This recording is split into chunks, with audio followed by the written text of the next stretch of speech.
falënderimet qofshin për Allahun xhellal xhelalu një i vetëm dhe i pashojq.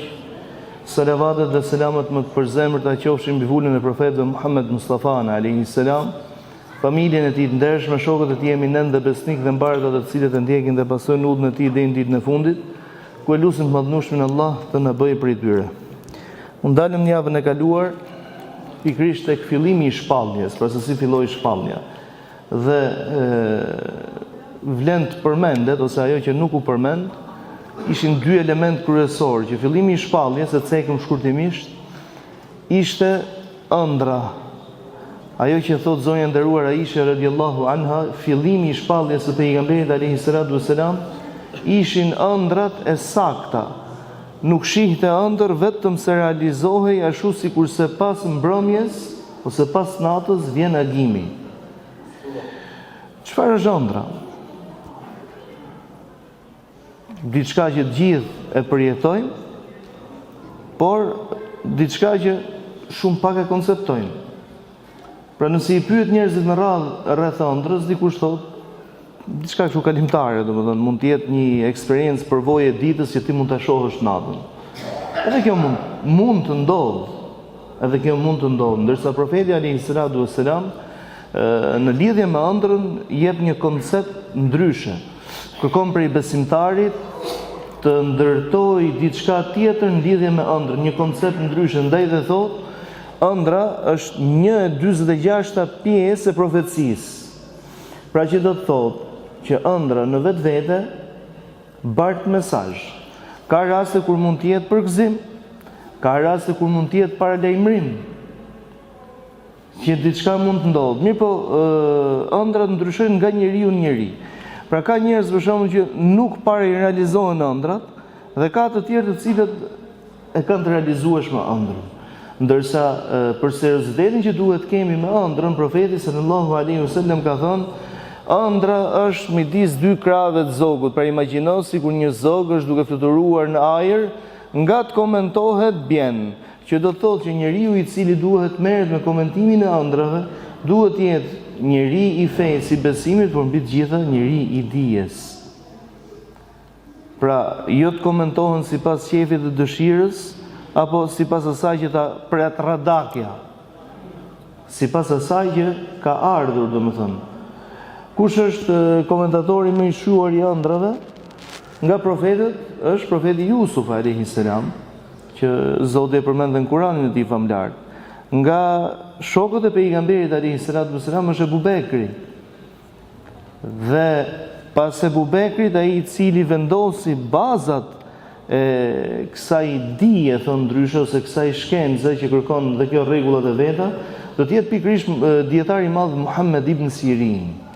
Ndaj një shprehje thotë, Allahumma ij'al tafsirahu ala tafsiri Abi Bakr as-Siddiq, kur dikush nis të komentojë ëndrat, lutet dhe thotë, o Zot, bëje që komentimi i kësaj ëndre të jetë si komentimi i Abu Bakr Siddiqut, pra që t'ia qelloj, sepse është përgjegjësi e madhe. Zoti mund të jetë të dhënë mesazh dhe ti kalon dhe thu diçka tënde. Kjo për sa i përket ëndrës në përgjithësi. Pra, a është thjesht një eksperiencë e ditës? Kjo ndryshon nga njeriu në njeri. Ndërsa tek profecia ëndra është hak. Kur bëhet fjalë për profetët, ëndrat e tyre janë hak. Ne si musliman nga ëndrat nuk marrim gjykime. Nuk themi që këtë e kam parë në ëndër. Nuk marrim ligjërime. Pra profetit alayhis salam i vijnë këto mesazhe. Ndaj dhe kur përcjell për zonja nderuar Aisha, pra çfarë thotë, fillimi i shpalljes, revelatës, ishin ëndrat. Çdo gjë që e shihte dilte në realitet. Më pas kësaj faze të parë që nisi përgatitja, domethënë nëpërmjet ëndrës, profeti alayhi salatu wasalam nis dhe vetmohet për ditë me radhë në shpellën Hira. Dhe kur kalon kjo fazë, pra vjen dhe çasti i profetit Xhibril që e përmendëm. Një detaj të fundit që na kaloi pa e përmendur, por që e kemi përmendur, që është vërtetë në herët e tjera në përgjithësi, është se fillimi i shpalljes ka qenë në Ramazan, në thënien më të saktë historianëve, dhe konkretisht në ditën e hënë.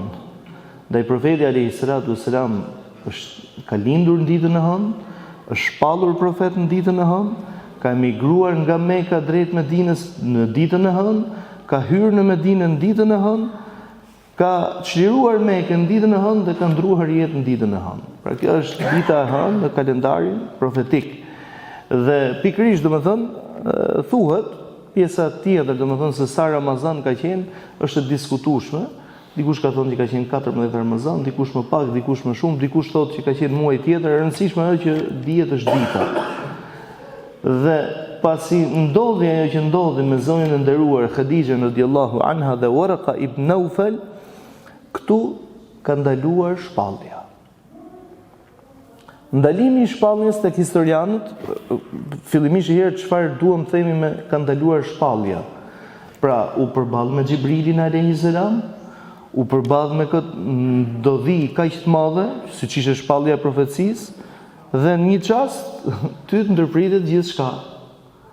Pra e sqaron se çfarë është kjo, e kupton se çfarë është kjo, dhe në fund fare ty të ndërpritet gjithçka. Pra Xhibrili që nuk vjen më, dhe periudha që thuhet që është ndërprerë shpallja, më e pakta ka qenë 40 ditë, ndërsa ajo që anojnë shumica historianëve është nga 2 vite e gjysmë në 3 vite. Dhe arsyeja se pse Zoti i Gjësisë ja ndërpreu shpalljen profetit alayhis salam, ose e pushoi shpalljen, jo e ndërpreu, por e pushoi shpalljen, ishte përgatitja e tij shpirtërore, kishte nevojë të përgatiste. E keni parasysh kur dikush ka bërë një përgatitje të madhe për një provim, dhe ditën e fundit provimit, ai i cili është përgatitur shumë, ditën e fundit provimit ndoshta mund ta kalojë duke u qetësuar, s'merret fare me provimin. Sepse ka nevojë të përgatitet. Ndërsa në rastin e profetit alayhis salam nuk është përgatitur për profecinë. I ka ardhur prej Zotit, Zoti i përzgjedh profetët. Pra nuk është se arrin gradën e profecisë, por Zoti i përzgjedh. Dhe kemi patur një shkëputje prej 3 vitesh. Do të ecim me ato që thonë shumica e historianëve, prej 3 vitesh. Dhe pas 3 viteve ne përshkruan profeti alayhis salam dhe thonë: tek ecja, pra ishte e gjitha kjo kohë, ishte një reflektim.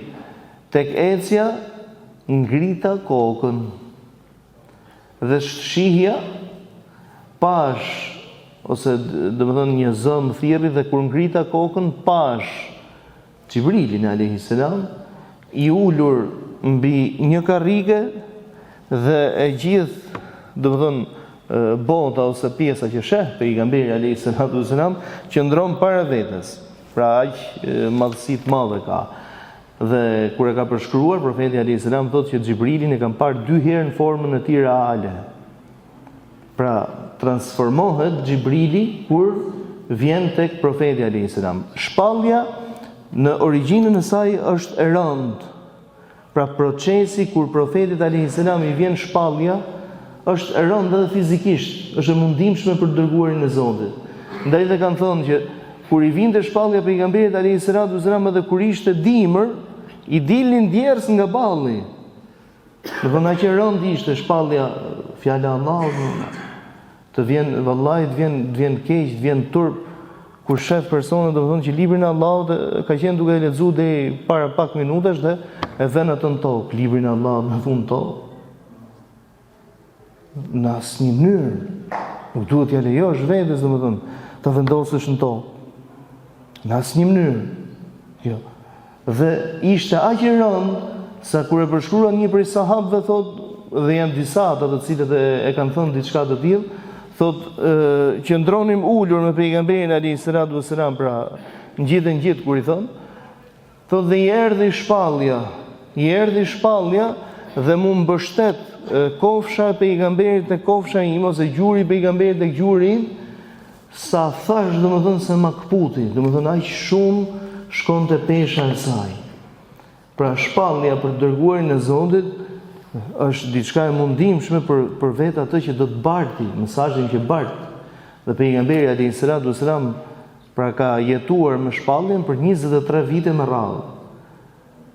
Kur i bëri 40 ju shpall, ose u shpall si profet, 13 vite jetoi në Mekë 10 vitet e tjera jetoi në Medinën e ndritur, ku formoi shtetin, ndërtoi shtetin, ndërtoi një kulturë të re, ajo që i mungonte botës, domethënë kultura e besimit, dhe realizoi ato që i kishte kërkuar Allahu subhanahu wa taala, ose zbatimin e drejtësisë. Vim tani tek pjesa që këtu nis misioni profetik. Deri tek shpallja është përzgjedhja e Allahut. Pas shpalljes, pikërisht pra kur profeti alayhis salam thotë që e pash sërish atë Xhibrilin dhe u nisa për në shtëpi dhe i them bashkëshortes zemmiluni, mbulomni. Dhe këtu i ka shpall Allahu xhelle xhelalu, ja eyyuhel muddaththir qum fa andir. O ti mbuluar, ngrihu dhe ftoi të tjerë të paralajmëroj. Ftoi tash po. Vim tek misioni i profecisë, që është misioni i çdo muslimani që është e vërteta, që është ftesa për në rrugën e Allahut. Si nisi profeti alayhis salam. Shohim që profeti alayhis salam e nis me njerëzit më të afërt. Fillon me zonjën e nderuar Khadixhen, e pason me zotninë e nderuar Abu Bekrin, me zotninë e nderuar Zeid ibn Haritha dhe me Aliun dhe gjithë farefisin, me patjetër dhe të njohurit e tij. Po kjo është ftesa në heshtje. Pra profeti alayhis salam ka nisur ftesën në heshtje që në fillimet e profecisë. Duke marrë këtë pjesën që profeti alayhis salam fton njerëzit më të afërt, kuptojmë ose nxjerrim një mësim tepër të rëndësishëm.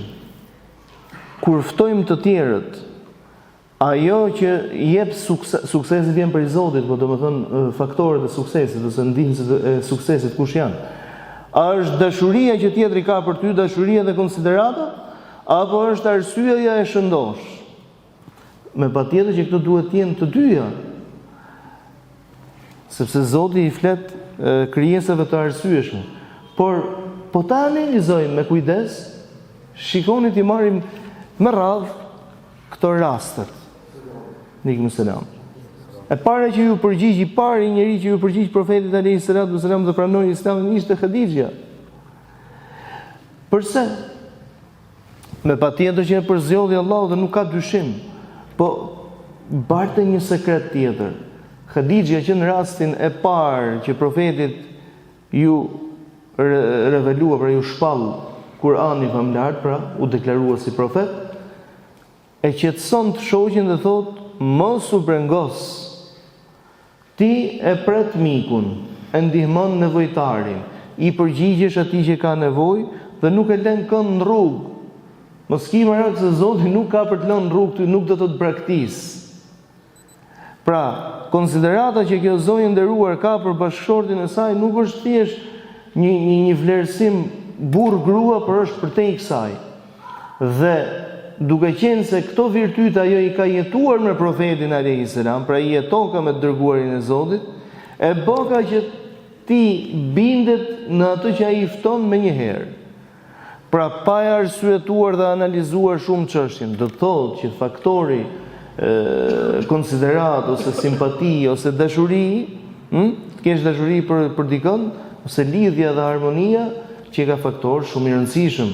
Ndaj dhe profeti alayhis salam thonë, më i miri ndër ju është dhe ai që është më i sjellshëm ose më i mirë me familjen e tij, dhe unë jam më i miri ndër ju në marrëdhënie, në raport me familjen time. Jam më i miri ndër ju, pra sjellja ime. Dhe këtë sjellje zonja nderuar Khadixha e kishte përjetuar. E kishte përjetuar që para martesës me të, para profecisë së tij, që ai shuhej si besniku, njeriu i besës, njeriu i cili nuk gënjente, nuk tradhtonte, nuk mashtronte, e kishte përjetuar në këtë çast dhe nuk e kishte të vështirë ta pranonte atë në cilën ftoi. Vim tek rasti i dytë, ose burri i parë i cili pranoi Islamin. Njeriu i parë ka qenë Khadixha. Burri i parë, mashkulli i parë, domethënë që ka qenë mosh, burri, konkretisht burri, ka qenë Ebu Bekri radiallahu anhu. Përse edhe Ebu Bekri? Ne kemi përmendur edhe në jetën e Ebu Bekrit që Ebu Bekri ka qenë shok me pejgamberin alayhis salam edhe para profecisë. E kemi përmendur që ai Ebu Bekri radiallahu anhu kur nuk I ka dhuruar idhujt. E kemi përmendur që Ebu Bekri nuk e ka pirë alkoolin kur, as në xahiliet, në Islam jo, pas në xahiliet jo. E kemi përmendur që Ebu Bekri kur nuk ka kryer immoralitet që mund të ishte diçka shumë normale në shoqërinë e asaj kohe. Dhe Ebu Bekrin me profetin alayhi salam e bashkojnë virtytet dhe konceptet që kanë për jetën. Dhe profeti alayhi salatu wasalam kur nuk I ka praktikuar dhe vepruar gjëra të tilla dhe ka qenë gjithmonë njësues I Zotit në ato që njihet ndryshe si në fenë e Ibrahimit, ma aq sa ishte trashëguar në atë kohë. Kështu që dhe Ebu Bekri radiallahu anhu nuk do ta kishte as pak të vështirë që t'i përgjigjej të dërguarit të Zotit. Ndaj dhe profeti alayhi salatu wasalam çfarë ka thënë? Çdo të cilin e kam ftuar për në Islam e kanë zgjedhur në një lloj justifikimi, domethënë sado I afër, sado I mirë që ka qenë, një lloj diskutimi e ka prodhuar veç Ebu Bekrit. Ebu Bekri pa një, pa dy. Se Ebu Bekri ishte naiv, se në Islam nuk futen naivët. Por se Ebu Bekri e njihte mirë të dërguarin e Zotit. Dashuria që kishte për të dhe njohja që kishte me të, e bënin që ai të nxitonte t'i përgjigjej në atë që profeti alayhi salam kërkonte. Vim tani tek rasti I tretë. Rasti I tretë është Zeid ibn Haritha. Zeid ibn Haritha si nis historiku I Zeid ibn Harithas. Arabët duke qenë se plaçkisnin e sulmonin fiset, sulmonin njëri tjetrin, rastis në një rast që sulmohet dhe fisi I Zeid ibn Haritha. Dhe si fëmijë që ishte, e grabitën. Dhe I shisnin, domethënë, ndaj dhe I grabisnin, sidomos fëmijët, për t'i shitur nëpër tregje dhe e shitën. Ai I cili e bleu Zeid ibn Haritha do të ishte Hakim ibn Hizam ose kushëriri I Khadijës, djali I dajës së Khadijës radhiyallahu anha. Dhe thuhet që I adhuron Khadijës nga afrimiteti që kishin, ose një version I dytë që Khadijja ja blen. Dhe është Khadijja radhiyallahu anha ajo e cila ja ka dhuruar profetit alayhi salatu wasalam Zeid ibn Harithan. Kaluan vitet ose kaluan kohë derisa Haritha, pra babai I Zeidit, I bjen vesh se është parë djali I tij në Mekë. Dhe duke pyet, pra pyet njërin e pyet tjetrin derisa arriti ta gjejë birin. Kur e gjeti birin, pra I ndodhi tek pejgamberi alayhi salatu wasalam. Dhe I thot, pra I shkon bashkë me vëllezërit e tij akraballikun dhe I thot: "O Muhammed, ti je njeri I fisshëm, je njeri I nderuar, ai I cili I nderon të tjerët nderohet. Ka marrë vesh se djali im Zeidi është rob I yti, domethënë skllav, e ke bler. Kërkon çfarë të dush. Kërkon çfarë duash, e rëndësishme është që të marr djalin mbrapsh." Thot pejgamberi alayhi salatu wasalam: "Po sikur të bëjmë një zgjidhje tjetër." Thot të dëgjoj. Ta sjellim Zeidin këtu, këtë zgjedhë Zeidi. Patjetër thotë I jati. Pra do e kishte dyshim ai se do zgjedhte të jatin, absolutisht jo. Dhe vjen Zeidi, I thot pejgamberi alayhi salatu wasalam, thot kush janë këto Zeid? Thot ky është babai im, Haritha, dhe ky është xhaxhai im. Pra tregon që I njihte mirë. Thot babai yt o Zeid kërkon që të rimarr ose të rikthehesh me të në vendlindjen tënde. Unë I thash që nëse Zeidi dëshiron, pra nuk diskutohet, nuk dua pagesë fare. Nëse Zeidi dëshiron, zgjedh dhe vjen me ty. Në të kundërt, nëse dëshiron që të qëndroj këtu me mua, atëherë qëndron I lirë, pra nuk është rob, po qëndron si I lirë. Ndaj Zeidi thot je I lirë të veprosh si duash. Thot me lejen tënde bab, thot unë kam dëshirë të qëndroj me Muhamedit. Dhe Muhamedi alayhi salam në këtë çast nuk është profet. Nuk është profet kur ka ndodhur kjo ngjarje.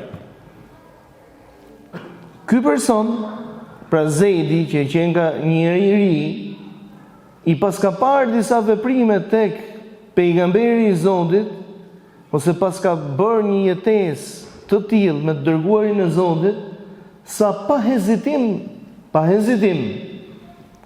e bëka që t'i përgjigjet thirrjes së pejgamberit alayhi salatu wassalam. I katërti njeri ndër të parët të cilët janë bërë musliman është një fëmijë, Aliu radhiyallahu anhu, djali i gjajës së pejgamberit alayhi salatu wassalam, të cilin i dërguari i Zotit e ka marrë të përkujdeset për të, sikur se u përkujdes xhaxhai i tij, pra babai i Aliut, për të dërguarin e Zotit, duke qenë se Abu Talibi kishte shumë fëmijë dhe ishte i varfër normalisht, për t'ia lehtësuar jetesën e merr Aliun në shtëpinë e tij dhe shpenzonte pejgamberi alayhi salatu wasalam për rritjen e tij. Dhe midis të afërmve të nderuarit e mi, nuk duhet diskutohen këto gjëra. Nuk janë borxhe këto. Shiko se ai ka bë, duhet bëj dhe unë. Jo, më jo, këto janë detyrime. Tu dha mundësia se nuk duhet i diskutosh ti fare. Nuk është se ke bërë ndonjë gjë për të majt mend, që më thonë, mashallah. Detyrën ke bë në fund ditës. Po njerëzit janë ftoft aq shumë me njëri tjetrin dhe janë ftoft aq shumë sa kushëri sot po duket si i largët. Xhaje me dajën duket se është në shtëpinë vete, ndërkohë që ne nuk kemi jetuar kështu dikur. Po ja që na erdhi dita me jetu dhe kështu. Në erdhi dita më thonë që e din vetaj. Ndërsa njerëzit e para Islamit nuk kanë jetuar kështu siç po jetojmë ne sot.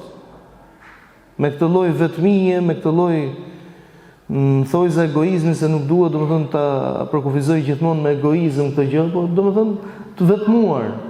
Me gjithë secili me pa ato terezinë e vet. A thu se akraballiku ose farefisi është diçka e papërfillshme në Islam.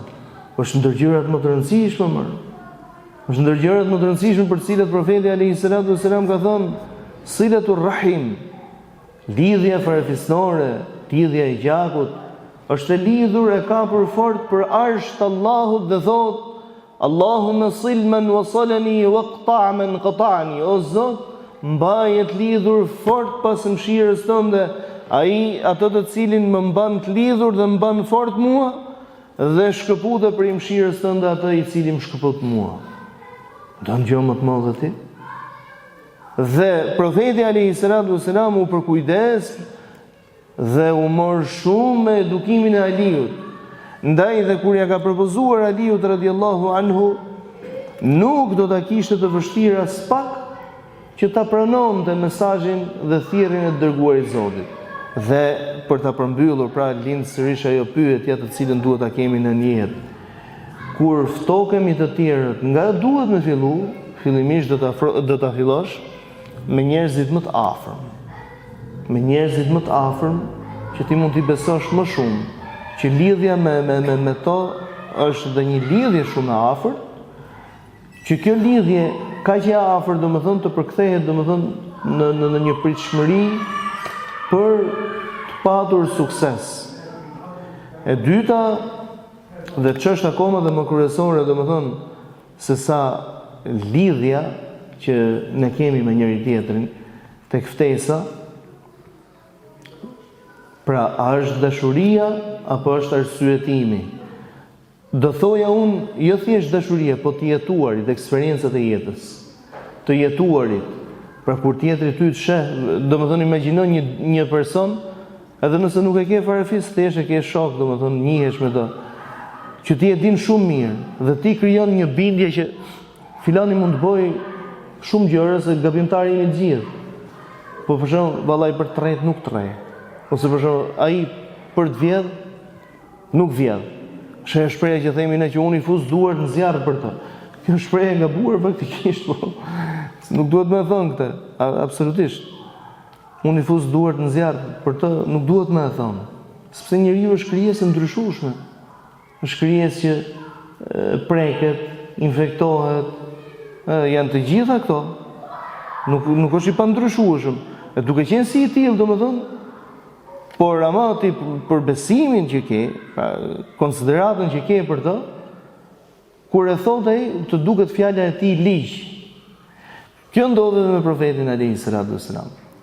3 vitet e para deri në këtë çastin që Zoti pra shpall ja Juhel Mudaththir, në 3 vitet e para profeti alayhis salam përcjell njerëzit që do ftoi për në Islam. Dhe ka nisur me më të afërmit, me më të besueshit, me ata të cilët i njeh më mirë, me ata të cilët ka pritshmëritë më të mëdha tek ta. Që do të thonë që edhe ti kështu duhet veprosh. Nuk duhet të anashkalosh në mënyrë kategorike njerëzit e afërm. Mirë po njerëzit e afërm, sepse as gishtat e duarve nuk i ke të një lloj. Jo të pretendosh domethënë që njerëzit të cilët rrethojnë të jenë të një lloj, i ke kategori të ndryshëm. Ke prej tyre, siç do të ndodhi, do të shohim me profetin alayhis salam që do të jenë armiqësorët e parë, armiqtë e parë këtu. Ke prej tyre të cilët do të mbështesin, ke prej tyre që do të jenë edhe prej atyre domethënë që heshtin, nuk janë as po, as jo fare. Vlerësojnë zgjedhjen tënde, respektojnë zgjedhjen tënde, por nuk merren me më shumë se sa kaq. Që do të thotë, kur ftojmë të tjerët, ftojmë për të arritur shpërblimin tek Allahu xhella xhelalu. Dhe jo me patjetër sukses. Është një lloj si ai personi i cili mjell një pemë. Kur ti mjell një pemë frutore, porosia profetike është se çdo kush që konsumon prej atij fruti ose prej asaj peme, çdo gjë e gjallë, e pa përkufizuar, jo njeri, çdo gjë e gjallë, ti ke shpërblim për të. Po kur ti e mjell vetëm për ta ngrënë, ti nga këtu e ke mjell gabim. Pra nëse ty nuk të mundsohet me konsumu atë, pra me arrit pjesën kur ajo do të bëjmë prodhim, synimi jo të ishte vetëm që të hash prodhimet e saj, pra synimi i parë duhet të jetë domethënë që ta mbjell, t'ia bëj një shërbim dhe unë botës. Kështu është edhe thirrja në Islam. Bëjmë detyrën. Ndaj kur dikush të zhgënjen se nuk i përgjigjet thirrjes tënde, kemi ajetin kuranor ku Zoti i Gjithësisë thotë, i thot profetit alayhis salam, i drejtohet dërguarit të Zotit, thot innaka la tahdi man ahbabt, walakin Allah yahdi man yasha. Ti nuk udhëzon këtë dëshiron, por është Allahu ai i cili udhëzon këtë dëshiron. Për kë ja ka thonë kur ai u pikllua që xhaxhai i tij Abu Talibi vdiq duke mos e besuar të dërguarin e Zotit, edhe pse me zemër e dinte shumë mirë, dhe këto e kanë thënë gjithë. E dinte shumë mirë profecinë e tij, se e kishte arritur me duart e tij, e dinte se kush është pejgamberi alayhis salam. Mirë po, e ndaloi shoqëria, e ndaloi akraballiku, e ndalun shejtan për njerëzve me ju përgjigj të dërguarit të Zotit. Dhe kur u pikllua, domethënë që dhe ky nuk ju përgjigj, pra pas gjithë asaj sakrifice, në javën e vijimit, inshallah ne do të përmendim edhe ajo që njihet ndryshe si izolim 3 vjeçar. Izolim 3 vjeçar. Pra Abu Talibi do të sakrifikojë deri dhe izolimin, dhe në fund fare nuk beson të dërguarin e Zotit. Ti nuk udhëzon këtë dëshiron, por Allahu udhëzon këtë dëshiron. Kush në dorën tënde udhëzimi të tjerëve. Dhe mos mendo domethënë ti duke parë disa virtyte ke dikush se janë me patjetër virtytet. Nga një herë mund të shohësh se si një person që nuk ka në një lidhje të madhe me dikë, por nëpërmjet një fjale e bën të reflektojë dikë dhe t'i përgjigjet thirrjes. Përse? Njeriu i nderuar dhe mik e ka të domosdoshëm besimin, e ka nevojë etike, e ka shpirti, e don se s'bën. Edhe ata të cilët i shef, domethënë që jetojnë pa besim, ndaj dhe i shef, domethënë që zënë radhat pafund nëpër klinika shëndetësore mendore. Përse? Sepse ka një stres të akumuluar që nuk din se si t'i japi dum, nuk din nga të orientoj, nuk din si t'a shkarkoj. Mungesa e besimit. Me antidepresive, domethënë medikamente vazhdimisht. Ndërsa besimi është ilaç. Nuk të ka garantuar kush ty se po besove ti nuk ke halle. Kush ta tha ty? Ku e ke marrë këtë garanci? Nështë besimtari vuan më shumë nga të tjerët, por mënyra se si i përballon ato hallet ose mënyra se si sillet me sprovat e jetës e bën domethënë njëri më të fortë akoma në sprova, e bën akoma dhe më të fortë në përjetimin e atyre sprovave. Ndaj mos u zhgënje se X-i apo Y-i filani apo Visteku nuk tu përgjigjen. Ti do të bësh detyrën tënde dhe duhet ta bësh në çdo çast. Por mund të jetë një fragment që një fjalë i thuat dikujt, mirë po ajo fjala ja zgjon atij të domosdoshmërinë nevojën e besimit. Dhe ti habitesh, pse më kaq ndikim pas ka qenë kjo fjala? Nuk është puna se ishte vlera ose ndikimi ishte tek fjala jote, konkretisht tek ajo fjalë që ti mund thuash fjalë akoma dhe më të mirë nga ajo që the. Por sepse personin fjalë e patit nevojshme në atë çast. Po e mbyll me një eksperiencë personale, se ka filluar ti kufizoj se njerëzit ngaherë i keq kuptojnë këto eksperiencat personale. Unë kur përmend eksperiencat personale nuk i përmend për tregu veten time, rujnë e Zot, kush jam unë as kushi. Por thjesht protagonist i ndodhive. Para shumë vitesh, më shumë se sa 2 dekada, ishe i ftuar të ligjëroja në një xhami. Mirë, po atje ku ishe ftuar të ligjëroja, maja hutbën e xumas, një pjesë të mirë të asaj zone dhe të atij xhamati i njihja. Hutbja e asaj dite do të ishte për alkoolin. Për herë të parë në xhami, pianeci më i madh i asaj zone. Unë hutbë. Ezani po thirrej pra dhe unë hutbë. Shifje Zot, çfarë të bëj më? Mundohu që me gjetë një temë tjetër, për një hoxh nuk është vështirë domethënë të ligjëroj. Është vështirë gjej temën, po i dhe temën e ndërton vetë ai pastaj. Po dege tema është halli. Më mëllë s'kishtë asë si temë tjetër në dynja përveç se alkooli. Mi po më binte keq se i binte domethënë që hera parë që ky futej në xhami, hera parë ti o burra atit. Nëse e majta temën domethënë atë që kisha përgatitur për alkoolin. Vëllezërit e mi, unë personin fjalën e njoh, e kam dhe mik sot. Nga ajo ditë, ai edhe sot e kësaj ditë që po flas nuk e kalon alkoolin. Po të paktën nga ajo ditë ai edhe sot e kësaj ditë fal xhumon. Por nuk është se e kalon. Ndërsa frika ime ishte që a do të hyj më në xhami.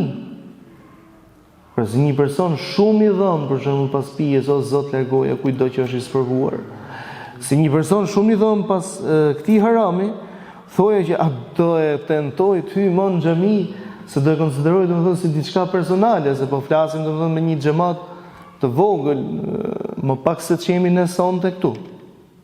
Elhamdulillah, nuk është se jemi pak, po them për ditë xumaje, pra më pak nga çemi ne sonte këtu. Dhe Zot shqyra i mishte i ullë dhe balë për balë. Dhe nga do që të përpiqja, domethënë e kisha para vetes, do e shihja vazhdimisht. Mirë, po Zoti i gjithësisë na mëson që ligjërimi duhet të jetë i asaj kategorie në historinë e Musait dhe Faraonit. I thot Musait alayhis salam dhe vllajt e tij Harunit, idhhaba ila fir'auna innahu tagha faqula lahu qawlan layyinan la'allahu yatadhakkaru aw yakhsha. Shkoni tek Faraoni dhe dijeni se ai e ka tejkaluar cakun. Shihni tash. Ky që i ka tejkaluar të gjitha caqet, ky që thotë që unë jam Zoti juaj, thot njerëzve.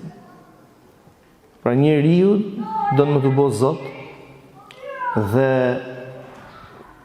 këtij i cili ka kaluar caqet, faqula flitin e atij fjalë të buta, flitin me butësi, la'allahu yatadhakkar në mënyrë që të reflektoj dhe të zgjohet ajo frika për Zotin e gjithësisë. Të zgjohet nevoja e frikës që ka për Zotin e gjithësisë. Ndaj kur të flisni të tjerëve, flituni me formë afruese për në fe, jo me formë friksuese. Mos i tremni njerëzit. Ndoshta mund kemi ndërtuar dhe konceptet gabuara, mos i tremni të tjerët. Mjafto të i fusësh, është si ai personi që sheh që disa notojnë, edhe i thot, a është i ftohtë ujiti? Po ti provoj edhe, pse më pyet mua? A është i thellë për shembull? Ti mund ta pyesësh për shembull që është i thellë, po jo është i ftohtë uji. Ndërsa duke ardhur duke u futur gradualisht aty, ti normalizohesh. Kështu është edhe feja e Allahut. Feja e Allahut, detyra jonë është që t'i fusim deri aty. Detyra e tjerëve është t'i mësojmë, pra imamllarët dhe hoxhallarët janë, ti sillet deri këtu. Po nuk e majti pastaj hoxha, është problemi i tij që nuk ka ditë se si t'ia drejtojë, domethënë, mënyrën e të mësuarit. Lutemi ty madhnueshmi Allah, na oriento për nga e mira, për nga e drejta, na bëj të urtë, të mençur, na bëj vigjilent, na bëj për atyre të cilëve u flet gjuha e zemrës para se më fol gjuha e gjymtyrës. Lutemi ty madhnueshmi Allah, na i fal gjunahet tona, taksiratet tona. Lutemi ty madhnueshmi Allah, në këtë ditë, në këtë natë xumaje, pranoj lutjet tona, ndihmoj vëllezërit tonë në Gaza, ndihmoj vëllezërit tonë kudo që ata janë. Na bashko Zot në fenë tonë me një bashkim të vërtetë, rikthim dhe bashkim pas cilit nuk ka më ndarje dhe nuk ka më ndryshim. Lutemi ty madhnueshmi Allah, sikur se na mundsove të mbledhemi me të madhruar ty, na mundsosh që gjithë bashkë me familjet tona të mbledhemi në xhenetet e larta, në xhenetet Firdaus. Amin Allahumma amin. Walhamdulillahi rabbil alamin.